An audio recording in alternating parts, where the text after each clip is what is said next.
الحمد لله نحمده ونستعينه ونستغفره ونعوذ بالله من شرور أنفسنا ومن سيئات أعمالنا من يهده الله فلا مضل له ومن يضلله فلا هادي له أشهد أن لا إله إلا الله وحده لا شريك له وأشهد أن محمدا عبده ورسوله اللهم صل على محمد وعلى آل محمد كما صليت على إبراهيم وعلى آل إبراهيم إنك حميد مجيد اللهم بارك على محمد وعلى آل محمد كما باركت على إبراهيم وعلى آل إبراهيم إنك حميد مجيد عن النبي صلى الله عليه وسلم قال الدين النصيحة قيل لمن يا رسول الله صلى الله عليه وسلم قال لله ولكتابه ولرسوله وأئمة المسلمین۔ آج کا درس جو ہے وہ ہے کہ دین خیر خواہی کا نام ہے، دین ایک نصیحت ہے۔ دین اسلام یہ وہ دین ہے جس میں اللہ رب العالمین نے ایک دوسرے کے لیے خیر خواہی رکھی ہے۔ حدیث میں ہے، نبی صلی اللہ علیہ وسلم نے ارشاد فرمایا لا یؤمن احدکم حتی یحب لاخیہ ما یحب لنفسہ۔ کوئی آدمی اس وقت تک مومن نہیں ہو سکتا جب تک وہ انسان جو اپنے لیے پسند کرتا ہے وہی چیز اپنے بھائی کے لیے پسند نہ کرے، اس وقت تک کوئی انسان مومن نہیں ہو سکتا۔ مطلب یہ ہے کہ ایک انسان اپنے لیے ایک اچھی چیز پسند کرنا چاہتا ہے، اپنے لیے اچھی چیزوں کا انتخاب کرتا ہے اور دوسروں کے لیے وہ نہیں کر رہا، تو مطلب یہ ہے کہ اس انسان کا ایمان مکمل نہیں۔ اور اگر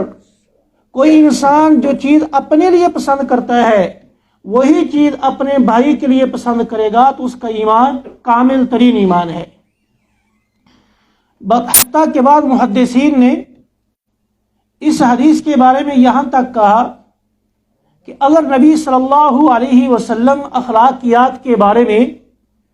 کوئی اور حدیث نہ بیان کرتے، صرف یہی بیان کر دیتے تو یہی کافی تھی، لیکن اللہ کے رسول صلی اللہ علیہ وسلم نے مختلف موقعوں میں اور مختلف حالات کے مطابق لوگوں کو نصیحت کی، لوگوں کو سمجھاتے رہے۔ جیسا کہ آپ نے فرمایا المحتکر ملعون، محتکر کہتے ہیں وہ انسان جو ذخیرہ کرنے والا ہے، ذخیرہ اندوزی کرنے والا، مال کو جمع کرنے والا، وہ کیا ہے؟ ملعون ہے، اس کے اوپر لعنت کی گئی ہے۔ یہ صحیح حدیث ہے۔ اور اس میں اسی طرح ایک اور حدیث میں آپ نے فرمایا من احتکر طعام 40 یوما فقد برئ من اللہ وبرئ اللہ منہ۔ اور وہ انسان جس نے 40 دن کے کھانے کو، غلے کو جمع کر کے رکھا اور لوگوں کو نہ دیا، اس کو فروخت نہ کیا، گویا کہ وہ انسان اللہ سے بری ہو گیا، اللہ اس سے بری ہو گیا ہے۔ یعنی اللہ سے اس کا تعلق ختم ہو گیا، اللہ نے بھی اپنا تعلق اس انسان سے ختم کر لیا۔ میرے بھائی یہ ذخیرہ اندوزی ہے کیا؟ ایک آدمی ہے، اس کا اپنا پیسہ ہے، اپنا مال ہے، اس نے اپنے پیسے سے خریدا ہے، اب اس کو ملعون کیوں قرار دیا گیا ہے؟ اس کو لعنتی کیوں قرار دیا گیا ہے؟ اور اگر اس انسان کی اللہ تعالیٰ نے اپنی برات کا اظہار کیوں کیا کہ میرا اس انسان سے کوئی تعلق نہیں، اللہ سے وہ انسان فارغ ہو گیا اور اللہ تعالیٰ نے بھی اپنا تعلق اس انسان سے ختم کر لیا؟ آخر کیوں؟ وجہ کیا ہے؟ اس لیے کہ یہ اس ذخیرہ اندوزی کے اندر انسان کا اپنا ذاتی مفاد ہے۔ ایک انسان ہے، اس نے اپنے مال سے مال جمع کیا، کوئی غلہ وغیرہ خریدتا ہے، اس کو جمع کر کے رکھ لیتا ہے، گندم ہے، چینی ہے یا کوئی بھی چیز ہے جو لوگوں کی ضروریات ہیں، اس کو جمع کر کے رکھتا ہے، جبکہ لوگوں کو اس کی اشد ضرورت ہے۔ لوگ بیچارے لائنوں میں کھڑے ہیں اس کے حصول کے لیے اور دن بھر اس کو حاصل کرنے کے لیے قطاریں لگا کے کھڑے ہیں، ہمیں کچھ آٹا مل جائے، کچھ چینی مل جائے، کچھ کھانے پینے کی اشیاء مل جائیں، لیکن ان لوگوں کو کوئی ذرا بھی احساس نہیں ہو رہا، ان کو ذرا بھی کوئی ندامت نہیں ہے، بلکہ یہ وہ لوگ ہیں جنہوں نے مال کو جمع کیا ہے اور ابھی اور انتظار کر رہے ہیں تاکہ اس چیز کا ریٹ اور بڑھ جائے، بڑھ جائے اور اچھے دام میں اس چیز کو کیا کروں، فروخت کروں۔ اور ایسے انسان کے اوپر اللہ کے رسول صلی اللہ علیہ وسلم نے لعنت کی ہے۔ یعنی یہ ہے وہ ذخیرہ اندوز کہ جب چیز کی اشد ضرورت ہے، قلت پڑ گئی ہے ملک کے اندر، لوگوں کے پاس چیز موجود نہیں ہے اور اس نے جمع کر کے رکھی ہوئی ہے، ایسے انسان کے اوپر اللہ کی طرف سے کیا ہے، لعنت کی گئی ہے۔ میرے بھائی یہ چیز جو ہے یہ اچھا کام نہیں ہے، بلکہ یہ انسان ظالم ترین انسان ہے جس نے لوگوں کو پریشان کیا۔ اور اسی طرح ہی نبی صلی اللہ علیہ وسلم نے منع کیا، نہا رسول اللہ صلی اللہ علیہ وسلم عن بیع المضطری یا عن بیع المضطری، آپ صلی اللہ علیہ وسلم نے ایک لاچار آدمی سے کسی چیز کی خرید و فروخت سے منع کیا ہے۔ مطلب کیا اس کا؟ مطلب یہ ہے ایک آدمی ہے بیچارہ، اس کو کوئی ضرورت پڑ گئی ہے، کوئی پریشانی لائق ہو گئی ہے، کوئی اس کے آپریشن کا مسئلہ بن گیا ہے،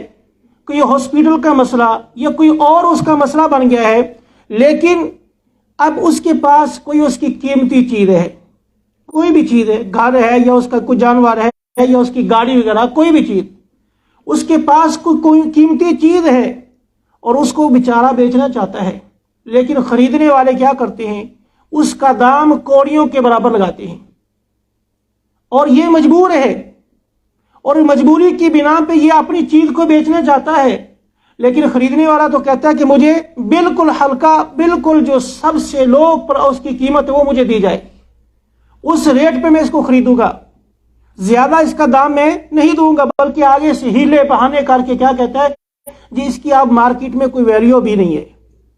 یہ آگے بیچارے اس غریب انسان کو، لاچار انسان کو اس قدر پریشان کریں گے اور اس قدر دھوکے میں رکھیں گے کہ اس کو ہیلے بہانے کر کے یہ کہا جائے گا کہ اب اس کی کوئی زیادہ ویلیو نہیں ہے، اور اس کو بالکل کوڑیوں کے دام اس سے خریدیں گے۔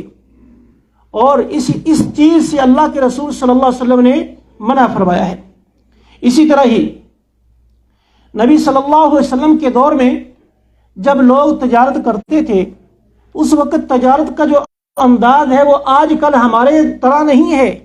بلکہ ایک جگہ خاص تھی، کوئی انسان کچھ بیچنا چاہتا، وہ اپنا کوئی بھی چیز اسے اگر بیچنی ہوتی تو وہ کیا کرتا، اس جگہ پہ چلا جاتا، لوگوں کو پتہ چل جاتا کہ اس نے کچھ اپنا یہ سامان بیچنا ہے۔ ایک مرتبہ حضرت جریر بن عبداللہ رضی اللہ تعالی عنہ اپنے غلام کے ساتھ کیا کرتے ہیں، مدینہ سے نکلتے ہیں، اور جیسے دیکھا کہ ایک آدمی وہ اپنا گھوڑا لے کے کھڑا ہے، آدمی کے چہرے سے نظر آ رہا تھا کہ یہ آدمی بڑا پریشان ہے، بڑا مجبور لگ رہا تھا،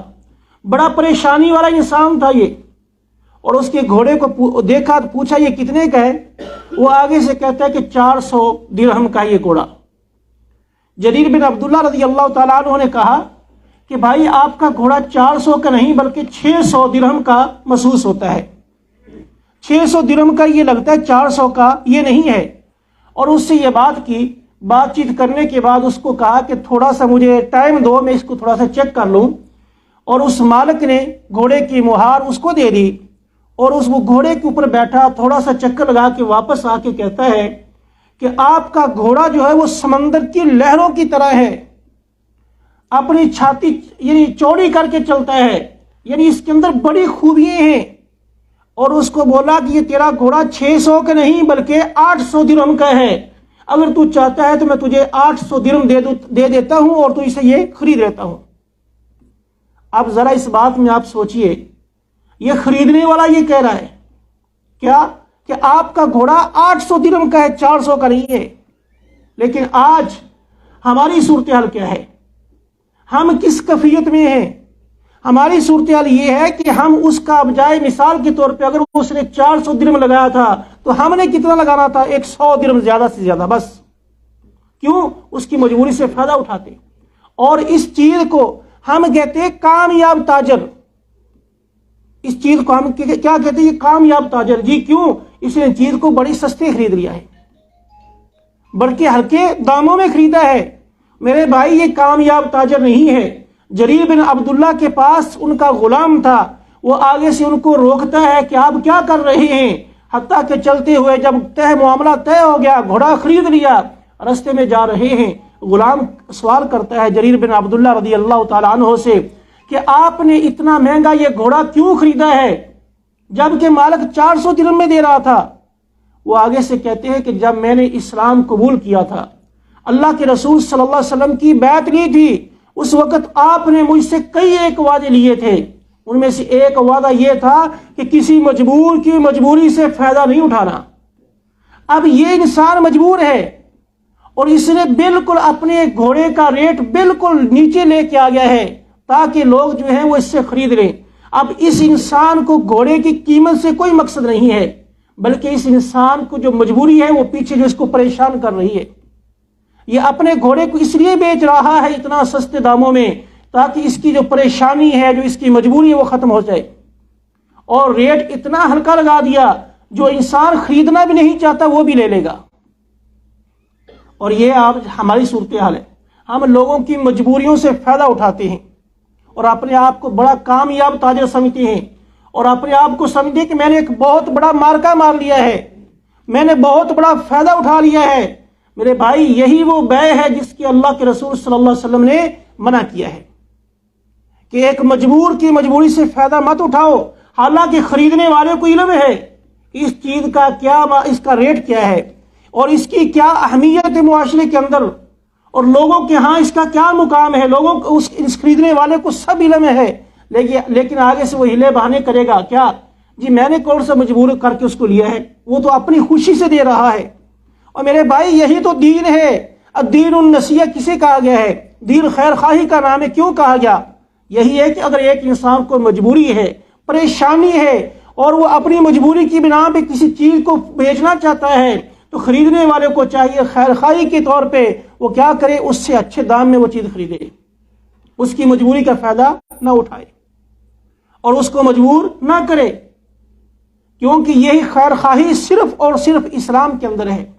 یہ اسلامی معاشرے میں ہے۔ باقی اسلامی معاشرے کے علاوہ جتنے بھی معاشرے دنیا میں ہیں، کسی معاشرے کے اندر یہ خیر خواہی نہیں ہے کہ ایک بھائی چیز خرید رہا ہے اور جو خریدنے والا ہے، وہ خریدنے والا اور بیچنے والا دونوں آپس میں ایک دوسرے کی خیر خواہی کریں۔ یہ صرف اور صرف اسلام میں ہے۔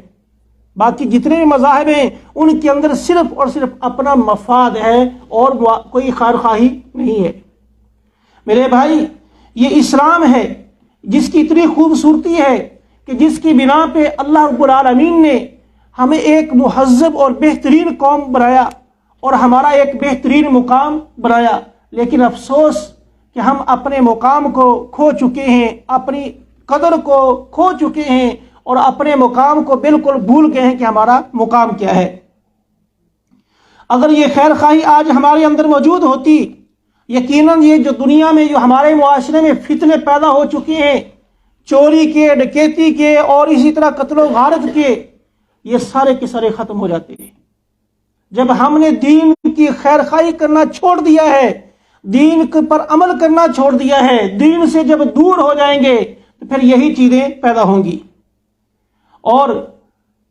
رزق حلال کو تلاش کرنا،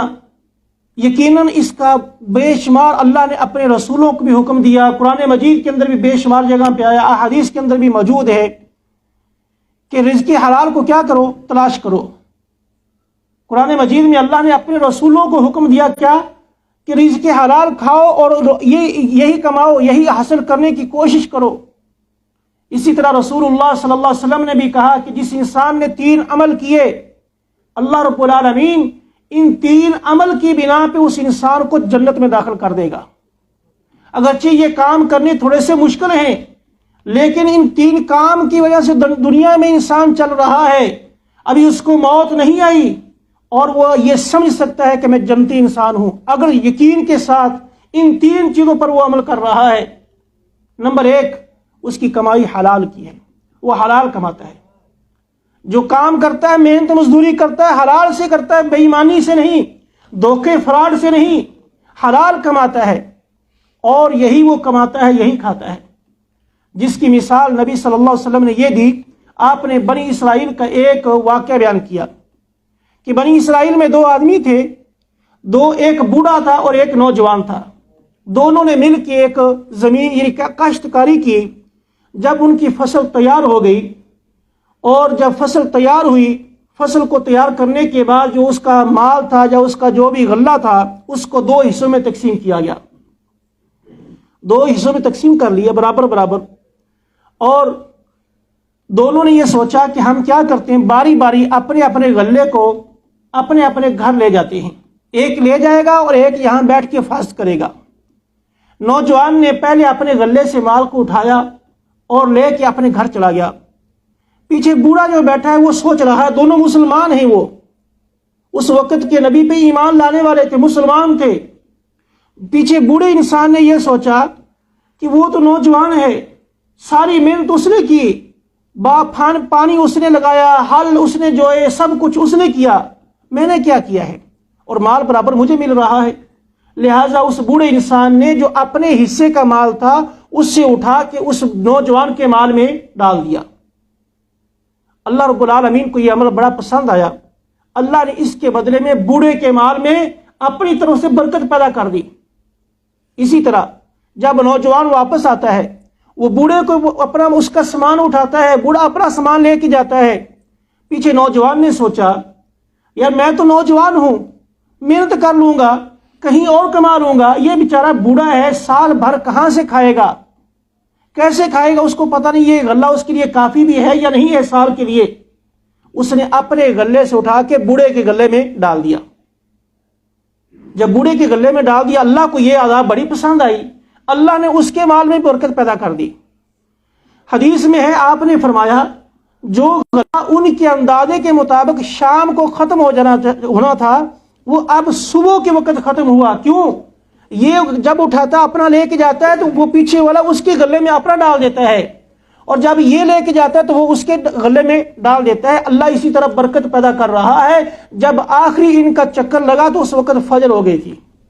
یعنی اللہ کی طرف سے اتنی رحمت پیدا ہوئی، ایک دوسرے کی خیر خواہی کر رہے ہیں۔ وہ اس کے یعنی بوڑھا اس کے نوجوان کے بارے میں سوچ رہا ہے، نوجوان بوڑھے کے بارے میں سوچ رہا ہے، ایک دوسرے کی خیر خواہی درمیان میں آ گئی ہے، ذاتی مفاد نہیں ہے۔ لیکن افسوس آج کا اگر ہمارا مسلمان ہوتا، آج کے دور کا اگر مسلمان ہوتا تو وہ پہلی تو بات یہ ہے کہ جب آپ واپس آئیں گے تو وہاں کچھ نظر نہیں آئے گا۔ آج کی جو ہماری کیفیت ہماری بن چکی ہے، اپنے آپ کو مسلمان کہتے ہیں، اسلام کا لیبل لگا کے اپنے آپ کو مسلمان کہتے ہیں، دن رات نمازیں، قرآن مجید کی تلاوت، حج عمرے کر رہے ہیں، لیکن ہمارے عمل کی یہ کیفیت ہے۔ اگر اس طرح کا ہمیں موقع ملا تو ہم اس میں کچھ بھی نہیں چھوڑیں گے، سب کچھ لے کے بھاگ جائیں گے۔ یہ ہے ہماری کیفیت آج کل، اپنے آپ کو مسلمان کہتے ہیں۔ نہیں میرے بھائی، یہ اسلام نہیں ہے، یہ خیر خواہی نہیں ہے، اور یہ چیز وہ ہے کہ جو انسان کو برباد کر دیتی ہے۔ اور جو انسان صحیح اچھا عمل کرتا ہے، حلال کمائی کماتا ہے اور حلال کمانے کے بعد اسی کے اوپر قائم رہتا ہے، یہ عمل ایک اتنا عظیم عمل ہے کہ اس کے بدلے میں اللہ رب العالمین اس انسان کو جنت عطا فرمائے گا۔ اسی طرح ہی دوسرا عمل ہے اتباع، اللہ کے رسول صلی اللہ علیہ وسلم کی پیروی کرنا، اتباع کرنا، آپ کی پیروی کرنا، آپ کے طریقے کے مطابق زندگی گزارنا۔ یہ ایک ایسا عمل ہے، اگر اس عمل میں کوتاہی کی گئی، چاہے وہ عمل چھوٹا ہے یا عمل بڑا ہے، اگر اس کے اندر سستی کی گئی تو یقیناً وہ انسان دین سے فارغ ہو جائے گا۔ کیونکہ انسان کے دین کا معیار کیا ہے؟ اللہ کے رسول صلی اللہ علیہ وسلم کی اتباع کرنا۔ اگر اس نے اللہ کے رسول صلی اللہ علیہ وسلم کی اتباع نہیں کی، اپنی مرضی کی، کسی ایک عمل میں یا زیادہ عمل میں، چھوٹا عمل ہے یا بڑا عمل ہے، وہ سارے کے سارے عمل اس کے برباد ہو جائیں گے اور رد کر دیے جائیں گے، وہ قابل قبول نہیں ہوں گے۔ اسی طرح ایک مرتبہ جب نبی صلی اللہ علیہ وسلم عمرے کے لیے جا رہے تھے، حدیبیہ والا واقعہ جو ہے، جب آپ مکہ سے تقریباً 19-20 میل کے فاصلے پر تھے، حدیبیہ کے کنویں کے پاس تھے، عثمان رضی اللہ تعالیٰ عنہ کو بھیجا، جاؤ مکہ والوں سے اجازت لے کے آؤ کہ ہم عمرہ کرنا چاہتے ہیں۔ عثمان رضی اللہ تعالیٰ عنہ جب وہاں گئے، ان سے بات چیت ہوئی، خیر یہ ایک لمبا واقعہ ہے۔ اس کے بعد جب واپس آئے اور عمرہ نہ کیا، کفار نے عمرہ نہ کرنے دیا، ایک معاہدہ قائم ہو گیا کہ اگلے سال آ کے آپ عمرہ کریں گے، اس سال عمرہ نہیں کر سکتے۔ عثمان رضی اللہ تعالیٰ عنہ جب واپس آ رہے تھے تو راستے میں بعض صحابہ نے پوچھا کہ عثمان بتلاؤ مکہ والوں نے تیرے ساتھ کیا کیا ہے؟ عثمان رضی اللہ تعالیٰ عنہ کہتے ہیں مکہ والوں نے میرے ساتھ بڑی خیر خواہی کی ہے، بہت اچھا سلوک کیا ہے، میرے ساتھ بہت اچھے برتاؤ کے ساتھ وہ پیش آئے ہیں، اور حتیٰ کہ انہوں نے مجھے یہاں تک کہا کہ عثمان جاؤ وہ بیت اللہ ہے، جتنا چاہتے ہو طواف کر لو، عمرہ کرنا چاہتے ہو عمرہ کر لو۔ لیکن صحابہ کہنے لگے، جو ساتھی ساتھ تھے وہ کہنے لگے کہ عثمان پھر آپ نے تو بہت خوب عمرے کیے ہوں گے، آپ نے تو پھر بہت خوب عمرے کیے ہیں، خوب طواف کیا ہوگا۔ وہ کہتے ہیں کہ بہت افسوس ہوا ہے مجھے تمہاری اس بات کو سن کے کہ عجیب بات ہے کہ تم میرے بارے میں یہ گمان کر رہے ہو میرے بھائی کہ ہم جب مدینہ سے چلے تھے عمرہ کے لیے گئے تھے، جب ہم حدیبیہ پہ پہنچے ہیں وہاں اللہ کے رسول صلی اللہ علیہ وسلم نے مجھے عمرے کے لیے نہیں بھیجا بلکہ عمرے کی اجازت لینے کے لیے بھیجا ہے، وہاں میں عمرے کے لیے نہیں گیا تھا، اور یہ کیسے ہو سکتا ہے کہ میں عمرہ وہاں کروں؟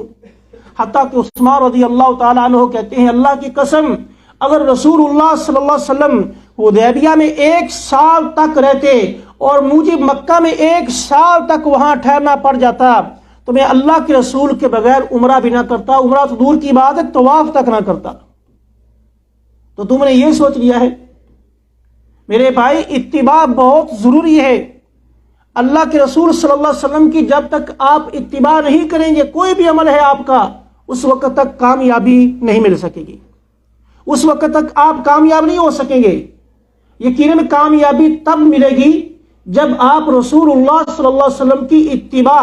اپنے شب و روز میں، اپنے صبح سے لے کے شام تک جتنے کام کرتے ہیں ہر ایک عمل میں اللہ کے رسول صلی اللہ علیہ وسلم کی اتباع موجود ہے، تب ہی کامیابی ملے گی، وگرنہ کامیابی نہیں ملے گی۔ اسی طرح ہی ایک مرتبہ نبی صلی اللہ علیہ وسلم نے عبداللہ بن جہش صحابی رسول ہیں، اور یہ وہ صحابی ہیں جو آپ کے بڑے گہرے دوست بھی تھے، حتیٰ کہ آپ کے پھوپھی زاد بھی ہیں، ان کو ایک قافلہ دے کر بھیجا، یہ تقریباً 12 آدمیوں کو قافلہ تھا، فرمایا اور ایک چٹھی بھی دی، کہا کہ جاؤ فلاں تم سفر کرتے جاؤ، 2 دن کے بعد یہ خط جو ہے اس کو کھول کے پڑھنا ہے۔ عبداللہ بن جہش رضی اللہ تعالیٰ عنہ اپنے 12 ساتھیوں کو لے کے سفر پہ روانہ ہیں۔ جب 2 دن گزرے، 2 دن گزرنے کے بعد جو خط تھا اس کو کھولا، اس کو پڑھا، اس میں یہ لکھا ہوا تھا کہ اے عبداللہ اپنا سفر کرتے رہو حتیٰ کہ تم وادی نخل تک پہنچ جاؤ، وہاں کیا کرنا ہے؟ انتظار کرنا ہے، قریش مکہ کا ایک قافلہ آ رہا ہے اور اس قافلے کی دیکھ بھال کرنی ہے، اس کی حرکات کو دیکھنا ہے کہ وہ کیا کر رہے ہیں، اس کی نگرانی کرنی ہے اور مجھے خبر دینی ہے۔ عبداللہ بن جاش نے انتظار کیا، کافی دن گزر گئے، وادی نخلہ میں پہنچ کے کافی انتظار کیا، آخر کار وہ قافلہ آ گیا۔ جب وہ قافلہ آیا تو عبداللہ بن جاش نے دیکھا قافلہ مکہ کی طرف روانہ ہو گیا ہے، اور انہوں نے اپنے ایک خیال سے، اپنے ذہن سے ایک سوچا کہ اگر میں رسول اللہ صلی اللہ علیہ وسلم کو اطلاع دیتا ہوں تو یہ قافلہ حدود حرم میں داخل ہو جائے گا اور ہم اس پر حملہ نہیں کر سکیں گے، اور اگر ہم انتظار میں رہے تو پھر یہ اور بھی مشکل ہے، اور ہمارے آنے کا مقصد کیا ہوگا، ہمارے آنے کا پھر فائدہ کیا ہے کہ ہم یہاں آئے اور حملہ بھی نہ کریں، قافلے کو اوپر کوئی حملہ بھی نہ کرے، اسی طرح خالی ہاتھ چلے جائے، پھر ہمارے آنے کا فائدہ کیا ہوگا۔ آخر کار انہوں نے قافلے کے اوپر حملہ کر دیا، 1 آدمی قتل ہو گیا، 2 کو قیدی کر لیا، مال غنیمت جو تھا وہ مال بھی جمع کیا، بڑے خوشی کے ساتھ مدینہ کی طرف روانہ ہو گئے کہ ہم وہاں جائیں گے، اللہ کے رسول صلی اللہ علیہ وسلم بڑے خوش ہوں گے۔